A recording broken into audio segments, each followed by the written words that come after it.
Blog Talk Radio.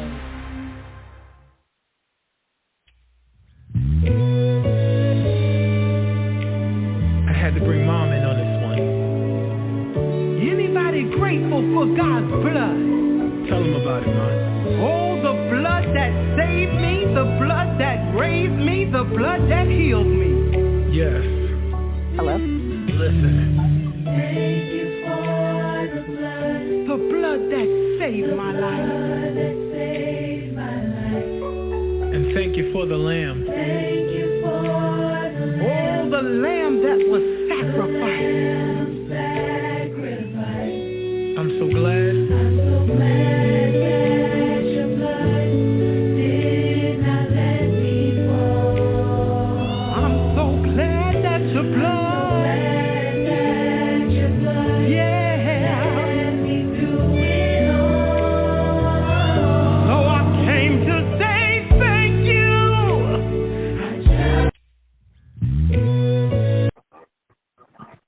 All right, everyone. You're listening to Show Talk with Angela Butler. Today, the interview is a follow-up interview with Ms. Shantae McLaughlin. Ms. Shantae McLaughlin lost her child in sex trafficking in Atlanta, Georgia. Human trafficking, in Atlanta, Georgia. How are you doing, Ms. McLaughlin?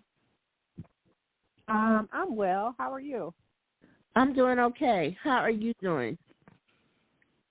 I'm doing quite well. Yes. Okay. All right.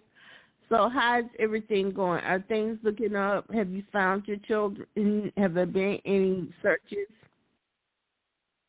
So, no, I haven't found my children.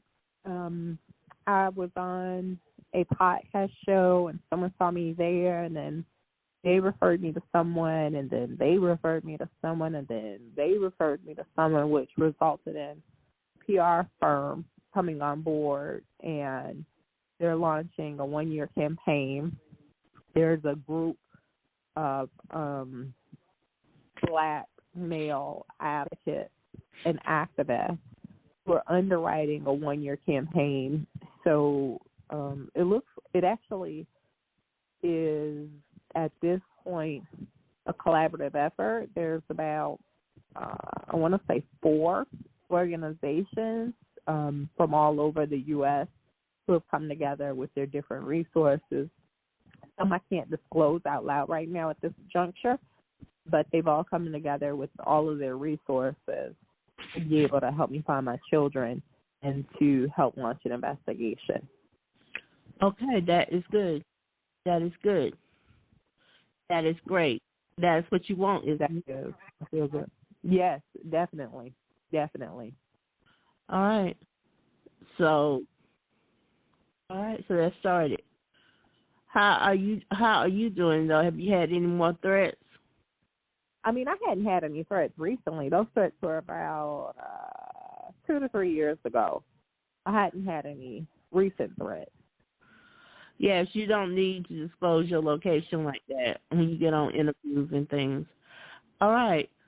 So you're on Show Talk with Angela Butler. You have several PR firms that have come together to help you find your children. So will there be commercials or billboards? No. So it's a single PR firm, and it is a couple of collaborations, other organizations who work around like human trafficking and child trafficking and things like that. So there will be some interviews with mainstream media, legislation, a podcast, a town hall special, newspaper articles. It's the whole year PR campaign. Okay. All right. Is that going to be in Atlanta, or is that all over America? All over America. All over America. Well, somebody's bound to know something. Yes. Yes. Is that an award? Ma'am, I didn't hear you. Is that an award if anybody can tell you where your children are at? No, I mean there's no way to identify this. If there were a reward, so first of all, no, there will be no reward because anyone who has any information into the whereabouts of my children, if they knew something about it, then they'd probably be more of an accomplice. And I am committed that any and all people who had anything to do with the disappearance of my children or any of these other children from the hospital or from the detention center, that they're held accountable, and they don't get a cop out. They don't get to say, "Oh, it was my friends, it wasn't me." No, it was you too, because my children are 7 years old right now. So there will be no throwing somebody under the bus to save themselves. Mm-mm. All right, there'll be no throwing anybody under the bus to save themselves. Okay. So your children are 7 years old. 7 right now. And like I said, because, my children were taken at 2 days old while I was in the care of the Fulton County Women's Detention Center right after I gave birth at Grady Hospital. So between the hospital administration and the police department, it had to be someone inside of law enforcement who was a part of the organizing. And I get the threat, I get peer pressure, I get all of that. But if I would have dropped this conversation, then whoever today may feel the need to be a whistleblower, if I would have dropped it, then they wouldn't care. They'd keep right on selling babies. So because I'm not dropping it, because I'm not going away, that's what I mean by there will be no throwing the next person under the bus. Like, I would like to hope to think that the thought of selling a 2-year-old baby morally would be enough to have them say, this isn't something I want to be a part of, no matter what the ramifications of their actions. But if they don't have enough gut to stand for something like that, then hopefully the thought of prison is enough to scare them. Okay, the ramifications. All right, so your children were 2 years old when they were taken. 2 years old or 2 days old, Miss McLaughlin? They were 2 days old. They were 2 days old when they were taken. And it's been 7 years. Somebody has your children. Hopefully it's somebody that's not. Hopefully it's somebody who just really wanted to have a child. Yes. And that's all that we can pray for. Yeah. Yeah. Okay. Even though that's wrong and it's illegal and it's horrible what they did, but hopefully that's the situation. I know it sounds horrible of me, but hopefully that's the situation. It's not anything worse than that. I know you want the children. I know you want the children. So how are you? I do want my children. So how are you? Pretty good. Pretty good. I've been healing, resting, a lot of healing and resting. So I know that this conversation is bigger than me and my children, and I know that it's just getting started. So I'm glad, I'm grateful that I have the opportunity to just rest, because we're just starting February, and the PR firm is with me through the end of December. But there's a couple of other things lined up, like a documentary, like a book, and to know that while we're looking at bringing home my babies, I'm sure we'll be able to help bring home some other people's babies as well. And I hope that I can spend my life helping to bring home babies, as well as just fighting corruption and injustice. Because were you ever able to get in touch with Senator Ossoff? No, well, I didn't try because shortly after our last interview was when I was put in conversation with the PR firm, and I did plan on getting in touch with Ossoff. I've met Ossoff, and so I have direct access to him. Warnock, I've spoken at his church before, and I have his, I have all of his people's contact and things like that. So those aren't difficult people for me to reach out to.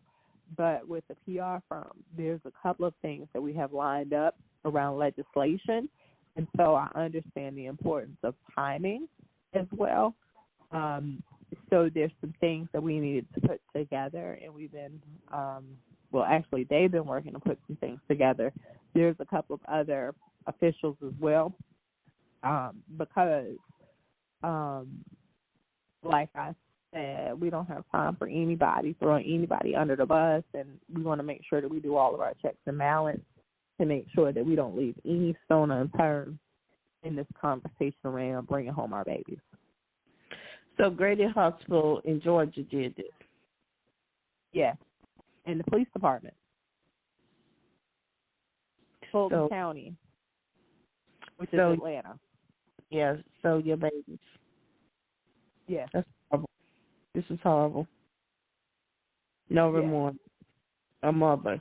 No remorse, no investigation to this. The governor is aware of it. So that's what I mean. Like, Ossoff is one thing, but when you have a governor that's aware, I know for a fact that the governor knows my story because his wife knows my story. And she showed him the video. And when he found out about my story, he had someone call me to do a wellness check to make sure that my mental health was fine instead of launching an investigation. And even with them, they suggested to him that he should do an investigation into my missing children. And that was about 2 to 3 years ago, and he still hasn't done an investigation. The governor has not. The governor has not. So I was, it was my intention to reach out to Ossoff and having conversations with the PR firm because they're not out of Atlanta. They're not out of Georgia. They're actually out of the DMV area, D.C., Maryland, Virginia.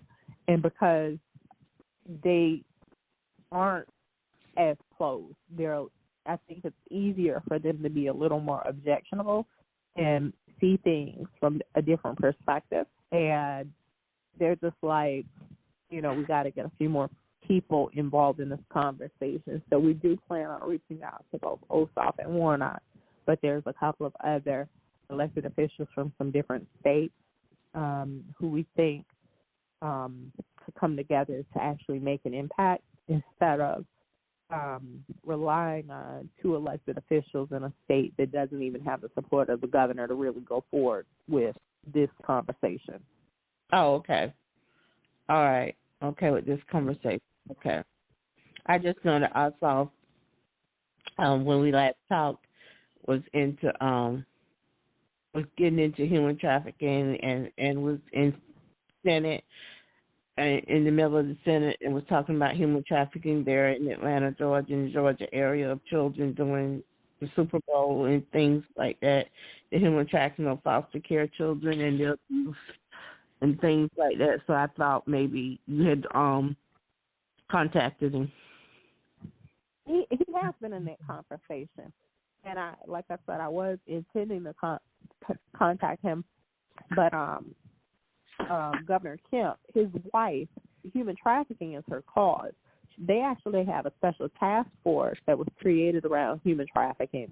So years ago, I was in conversation with the special task force. I've been in conversations with a group who worked directly with the director of that task force. So he knew my story for at least 4 years now. So when Marty Kemp, who's Governor Kemp's wife, heard of my story, I thought that would be a breakthrough. And so I planned on, based off of our last conversation, going to Ossoff, but like I said, the PR firm, and having conversations, and then being able to see things a little different. They were like, we might need to take this case a little further than Georgia because if we keep it stuck in Georgia going back and forth through the Georgia elected officials, it's not going to go anywhere. So it's not saying that Ossoff or Warnock or any of them are corrupt. I definitely am not saying that. What I'm saying is you can only go as far as you can go. So in Georgia, the Governor Kemp, Trump, Ossoff, and Warnock. And if we can't get the governor to get on board, then what difference does it make if I go to Ossoff or Warnock? They can't get, I mean, if his wife can't get him to investigate, this is the lady that he sleeps next to every night. So, or whoever is pulling his strings, because I'm not going to say it's the governor. I'm just going to say this is a bigger conversation than I think that it's just a bigger conversation that I stepped into. You know, I'm not an activist. I'm an advocate, and I'm a mother with 2 missing children. And somewhere in here, this conversation has taken, you know, it has its own force behind it, and it's just a much larger conversation at hand. I know. It's bigger than Atlanta, and it's bigger than the state of Georgia. Okay, it's bigger than the state of Georgia. I know Miss Bernice King was there in Atlanta talking about human trafficking on her father's birthday when she was on Fox Soul. Mm-hmm. So, you know, I really hope you get your children back. I'm glad you're staying strong. You keep resting. You keep fighting. And thank you. Stay safe. You be safe. You be well. Thank you so much. And God bless you and your family. I'm sorry all this has happened to you with the mental health and all the things that was happened to you was horrible. It's horrible what you've been through, but I'm glad you're resting. I'm glad you're going stronger, and I'm glad you're safe. I really am. Absolutely. Glad. I know, and I believe that. I really mean that, and I really hope and pray you get your children back. I pray to God that you do. For those of you who didn't listen to the first interview, Ms. Shantae McLaughlin was in Atlanta, Georgia. A white psychiatrist took her off her medication. The way she got on medication is she was hitting the back of the head. She was walking around talking to herself that she'd been hit and mugged, robbed on the back of her head, I believe. She told me she was set up. Yes. She believes she might have been set up, that was staged for her to be robbed. She's a very successful, educated black woman whose child is missing. She's had numerous businesses, worked in PR, number of degrees, a mother. More importantly than anything else, she's a mother. She has 4 kids. She only has 2 of them. Tell your story. Yes. I have 2 of them. I have my oldest, who's 18, and I have my 7-year-old Gregory. He is one of my triplets. I delivered. I was in a bipolar 2 with psychosis episode, and I delivered triplets while incarcerated. 2 days, they took me back to jail, and I thought that my children, all 3, had gone to my parents or with their dad or something, because I gave all of their names. I gave the names of friends, and it wasn't until I was being stabilized at Georgia Regional almost 2 years later that I found out that my children weren't with my family, that I found out they weren't with any of their friends, that I found out that Gregory was about to be adopted, and they told me that the other 2, Malcolm and Melina, that I hallucinated them, and I hallucinated giving birth, and that they don't even exist.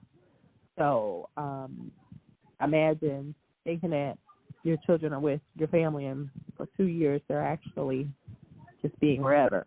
And while I was at Georgia Regional, my white psychiatrist, a different psychiatrist, my white psychiatrist, Dr. Farr, was trying to force me to take a plea deal because the judge ruled that I wasn't competent to stand trial since I was in a mental health crisis. And so while at Georgia Regional, like I said, she was trying to force me to take a plea deal of 5 years for charges that weren't mine, that didn't even have a victim assigned. And so when I asked the question of, if I'm not confident to stand trial, why would I be confident to take a plea deal? At that point, my Pakistani social worker deemed that because I wasn't confident, that now I'm not confident to even go to juvenile court. So when Gregory was going to juvenile court, they wouldn't transport me to the juvenile courts either. So I missed 3 subpoenaed court dates because they kept saying that I wasn't confident to stand trial. And so a week after I came out of jail, I was served with papers to actually terminate my parental rights of the one child that I have.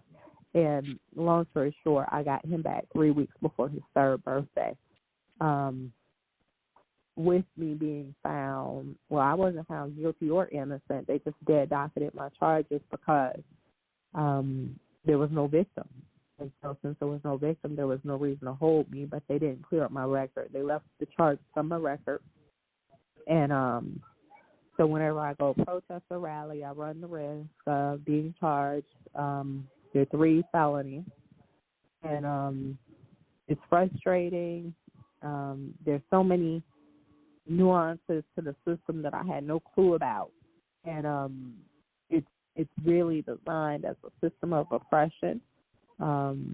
Whether it's the part of dead dockets and why they even exist, which is really like double jeopardy, whether it's the fact that you can go to a mental health hospital where they can say you're not deemed to be mentally competent to come in a courtroom, but then they take you to a mental health hospital where they try to pressure you to take a plea deal, where if you're not competent to be in a courtroom, why would you take a plea deal in a hospital? And where they might bring in nursing students. That was the other thing. They would bring nursing students in the Georgia Regional, and we were required to talk to them.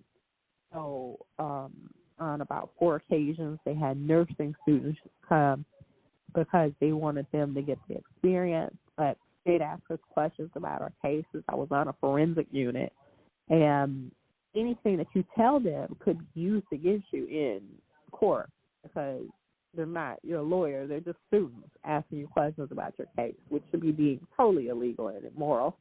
But it's not. So, as a person with lived experience with mental health, I definitely advocate around human trafficking, but I also advocate around ending the stigma of mental health and decriminalizing the homeless and the mentally ill, because there are too many people who are sitting in prison who are there because of, just the atrocities of the system and the fact that it's designed for us, but it's not designed for us to win, and it's designed to keep us oppressed. I know mental illness is a big thing. I know people have been having a gaslighting me. I've had to break away from a lot of people and cut a lot of ties because of mental illness. I had to, in order to survive mentally. I had to break ties and just stop having contact with people. I've stopped having contact with a lot of people for a lot of years, just so I could survive. I couldn't Absolutely. The verbal abuse from people because I had a mental illness. I wouldn't deal with it. I won't deal with it. Mm-hmm. The verbal abuse, Absolutely. the cussing out and stuff. I'm not gonna live that way.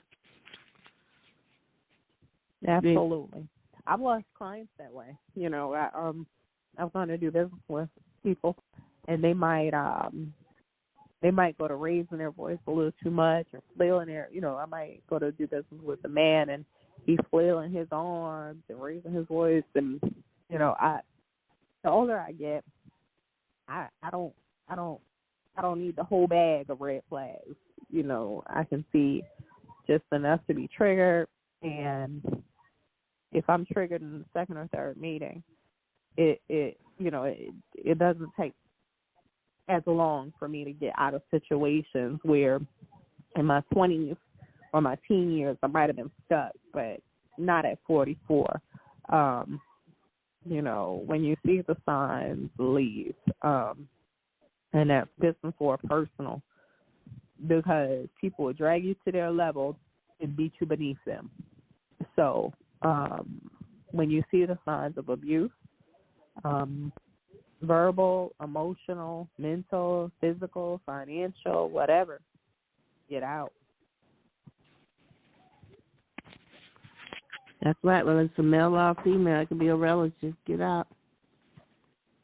It could be a relative that's abusing you. You don't have to take it. You don't have to go around those people. You don't have to let those people around you just because you have a mental illness. You're a human being. Yeah. So, Ms. Shantae McLaughlin, you sound calm. I had and have. You sound like you're hurting, a little angry, but you sound calm.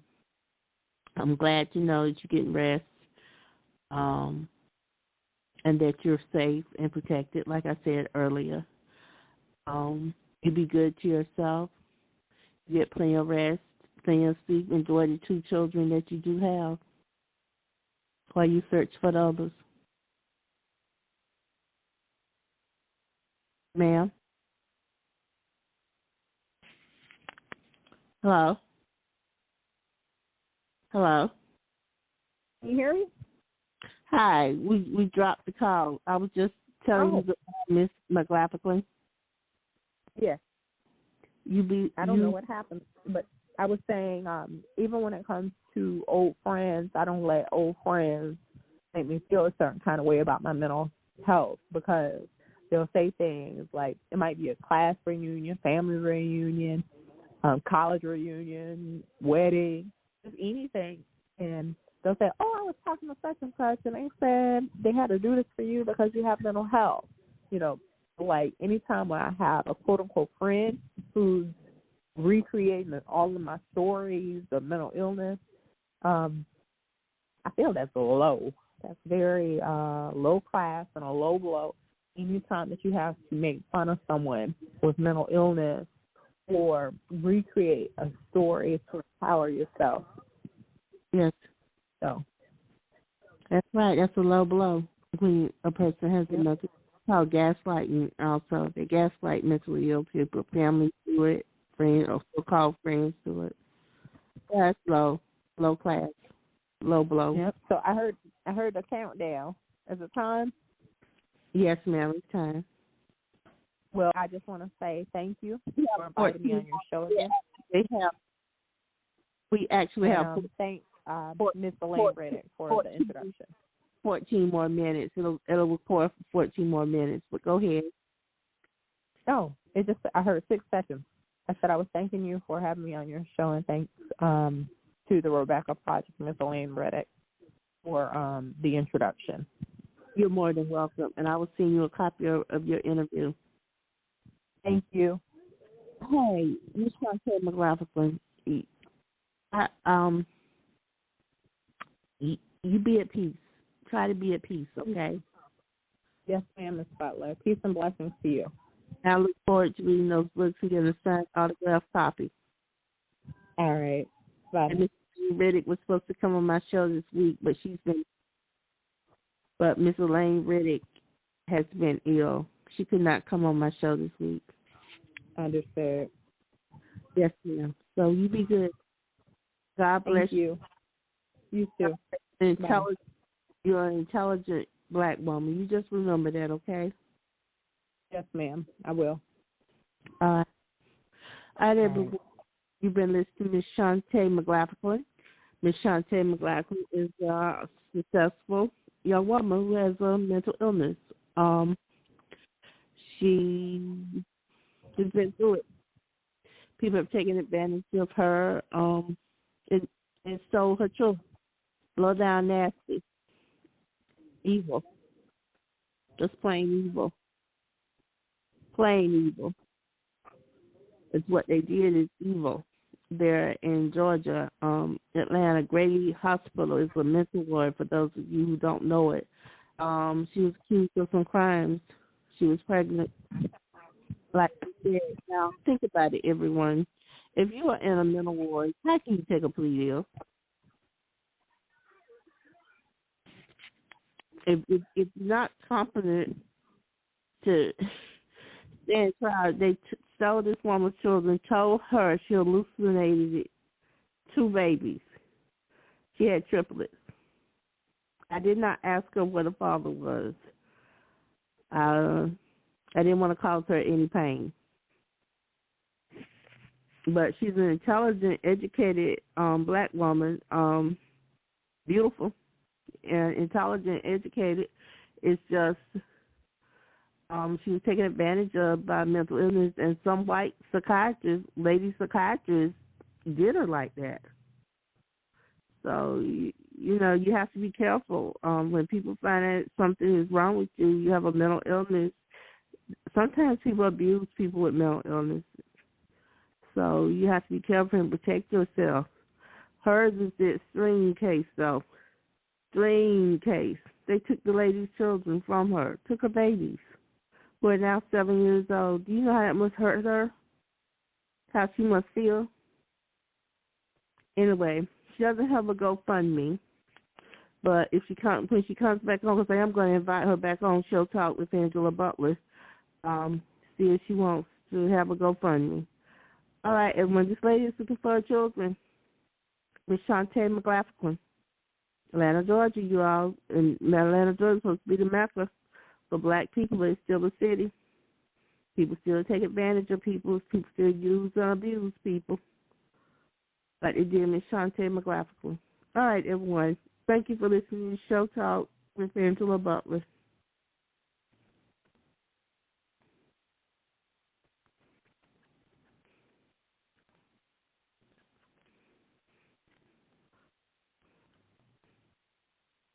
Shall I take your order, or do you need a minute? Yes, I'll be ready. Just buying a car on Carvana. What? It's super convenient. I already got pre-qualified in 2 minutes. All I had to do was answer a few questions. What? That's handy. Yeah, now I'm customizing my down and monthly payments. What? That's an exquisite deal. And just like that, Carvana's delivering my car in a couple days. What? Oh, yeah. Sorry, I'll have the burrito. Visit Carvana.com to finance your next car. Financing subject to credit approval. Delivery fees may apply.